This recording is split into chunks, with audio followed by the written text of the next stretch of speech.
You're listening to the Public Health Entrepreneurs Podcast with your host, Dr. Charlotte Huntley. Greetings, everyone, and thank you for joining me on this podcast. We explore topics of interest for professionals at the intersection of public health and entrepreneurship. My name is Dr. Charlotte Huntley, and I'm excited that you've decided to tune in to this episode. I'm a public health entrepreneur with over 25 years of experience in healthcare and in public health, and I've supported a lot of entrepreneurs along the way. I'm excited to support you as well. On this episode today, I want to share with you a lesson learned on vulnerability. And I say a lesson learned. You may think, what does this have to do? We all understand the importance of being vulnerable. And I knew this going in. In fact, and put a little bit of foundation here. Each year, I choose a word of the year. That word of the year keeps me focused. In the past, it's been freedom, visibility.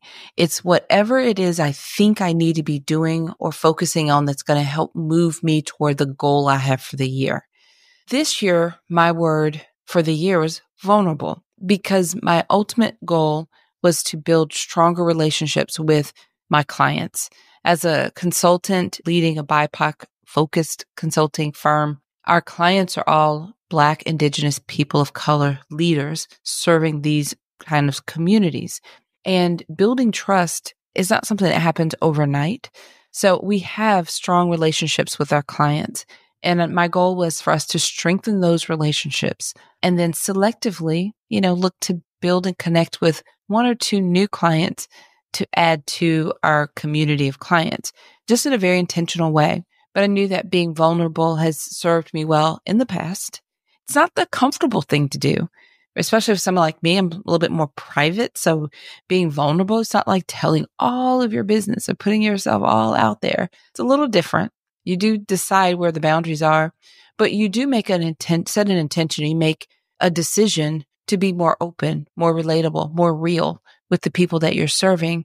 And that was part of my goal. That was my focus for the year. I had no idea all the things that would happen to me personally this year.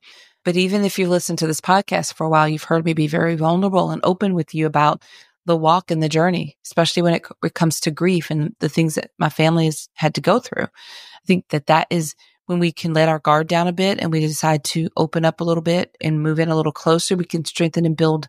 We can humanize all of this. Everything is in a digital and online, virtual kind of an environment. And being vulnerable allows us to humanize this process and really connect with people. So I say all of that to say I was invited to serve as a keynote speaker for the Black Caucus of Health Workers Awards Gala during our large public health conference that was held recently. I was excited and, went through all the things you go through when you're getting ready for a conference or speaking, especially keynoting. And I began to think about what I wanted to share with the people. I thought about who's going to be in there. In this room, these are award winners. So these are the top leaders who all serve Black communities and are celebrating excellence. And as a leader myself, I think about the culture as a Black woman, and I think about what it might be like for the people in the room. And all of my focus was on them. I wanted to share something that was going to be relevant for them. It was all about them. I thought about the many hats that they wear and what some of the challenges may be like and how similar it may be for us across the board. And then I thought about the time that we're in, because at the time of the conference, it was a week before our presidential election, one of our most important, significant presidential elections ever, really, but certainly in a very long time. And what this meant for the leaders and how we would, no matter who won the election, there's a lot of work in front of us. So I was thinking about all of them, and I chose to be vulnerable in that time because in order for me to, and I was thinking of this ahead of time, in order for me to reach this particular group of leaders who might be even more headstrong than I am and packing everything down, and we're always doing all this stuff. And also to add to it, the conference itself had a theme of superheroes, public health superheroes or public health heroes. So that means that, we're putting on our capes and our best selves and showing up and doing all the things. I thought, let me pull back my cape, show you my scars that are in the process of healing, but they're healed enough that I can talk about the progress I've made so far. And I decided to do that in order to share some insights and some encouragement for this group. Now, I could have just shared my 3 points that I wanted them to take away, but sometimes without being vulnerable, without relating to people, it doesn't quite fall as well as when you are choosing to be vulnerable and open and relating to them. There's an old phrase, people don't care how much you know until they know how much you care. And I think that partially played into this scenario. So fast forward a little bit, we got to the event. It was a lot of fun. There were some wonderful connections in the room, people that I didn't know that were already listening to my podcast. This is a relatively new podcast, the one you're listening to right now that we're talking. We started in April of 2024.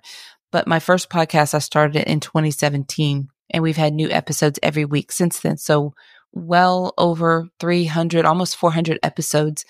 And people in that room had been listening to that podcast. These leaders had been listening to that podcast and were showing me and really talking to me about, demonstrating to me how certain takeaways or what they like about it, their listening routine. It was pretty humbling for me to experience that, but I really connected with people in that room. Most of them were senior career professionals in excellent roles and having great impact on their communities. There were a few young people that are young professionals. There were a few fellows that are rising leaders and very eager, enthusiastic. And I can tell you from experience, and I've been exercising, walking this new level of vulnerability all year. I know the power. We hear that it's important that we be vulnerable and real and authentic with people to develop strong and genuine relationships. But what I learned from this decision to be vulnerable and share with this group in this way blew me away. For the whole night, I had people lined up to meet with me, hug me, take pictures, and I welcome all the hugs. It was so healing for me. I found out in the process of focusing on them and serving them, I experienced a level of healing myself. People shared with me what parts of my story resonated with them and some things that they had, some challenges, similar challenges that they had gone through. And then those 3 takeaways that I shared with them, several people shared with me which one of those they were going to put into action. And it was almost like a bit of accountability. They wanted to let me know what they were going to do so that I could check in with them later and find out, how they were doing. But to witness that throughout the night and then even the next day, throughout the next day was the last day of the conference. And as I moved around the conference center, we're talking well over 10,000 people. I think we're waiting for an official count. I heard people say 11,000. I've heard 12,000.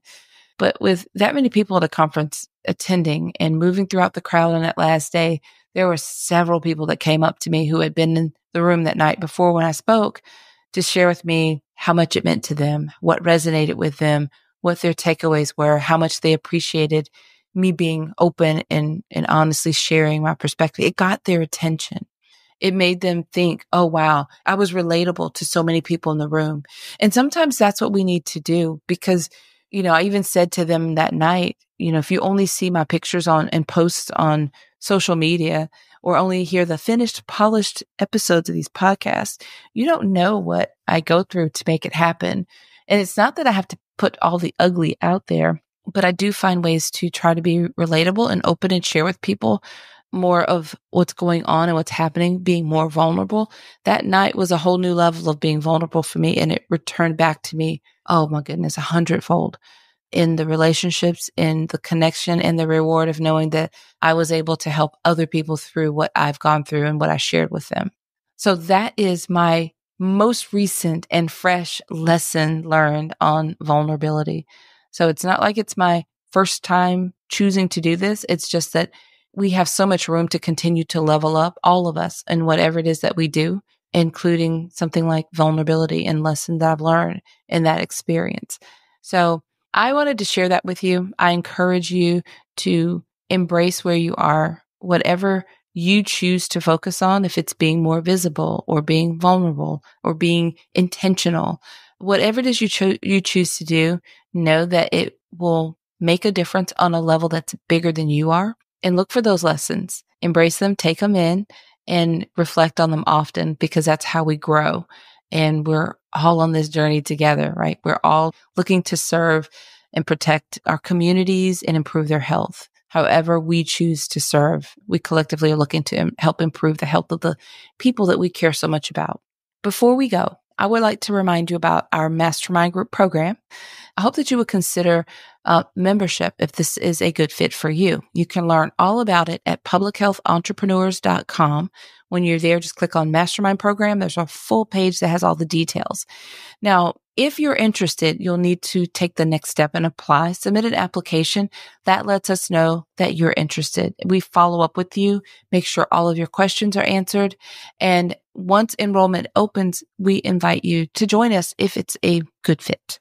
Enrollment is only open twice a year. So early December and in June. Those are the only 2 times that you're able to enroll. And again, we only extend the opportunity, the invitation for enrollment to people who have submitted an application. So I hope that you will consider that opportunity. Thank you so much for tuning in and being with me on this podcast journey. I hope that this is valuable to you. I even met several people at the conference who are listeners of this podcast and did mention how much they are enjoying these episodes. And several of you are just thinking about exploring the idea of a business. You haven't started yet. You're not even sure you want to start, but you're thinking about it and you're considering it. And I'm really happy that you're using this podcast as a resource to help you. I know that I met a few people that are ready for this enrollment period of the mastermind, and they actually have joined a webinar that we've had since then, and they're considering enrollment. And I'm excited about that as well. So this is certainly a venture that I'm enjoying as a podcaster for so many years, but knowing that this new podcast has taken off and is establishing a strong community is really exciting for me to know. And so I just want you to know that I appreciate you all. All right, everyone. Until next time, have a fantastic rest of your day. Thank you for listening. Visit publichealthentrepreneurs.com to learn more.